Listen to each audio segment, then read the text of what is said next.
Kettik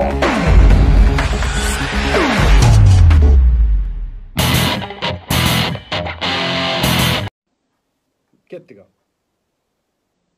Өзіме де обал жоқ, бәрі өзімнен. Ылғи осы ғой, ылғи осы. Сені бекер тыңдадым. Қараш, байғұс қызды тірлігімізге араластырдық. Пайдаландық та лақтыра салдық. Тағдырын тас талқан еттік. Өмірдің халі одан да жаман. Осы дұрыс па Нериман? Дегеніңе жеттің ғой, көңілің көншіді менді.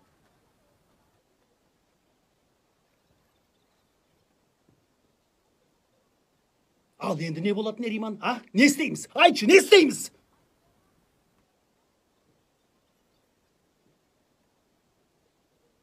Не істедің тағы Нериман? Қорқытпаш мені. Ненің нәтижесін көрсетпексің? Әй, мен саған сенгеннен ғой осылай болып жатқаны. Бұдан сорақысы болмас, бұдан жаманы болмас десем, барған сайын бұлыққа батып барамыз. Тағы не істедің? Кімнің сорын қайнаттың Нериман? Айтшы қане.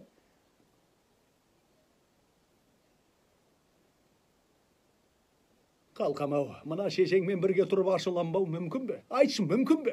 Тағы не істегенін итім білсін. Сол балалардың өмірін қорғылған біз. Жауапкершілігі әу баста бізде болды. Оларды біз бақытсыз қылдық.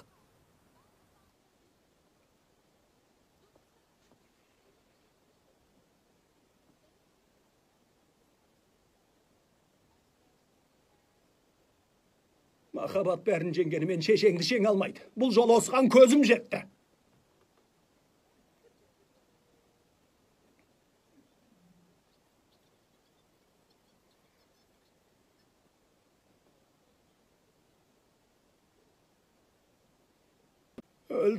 Öldür Nerimан, öldür beni, öldür.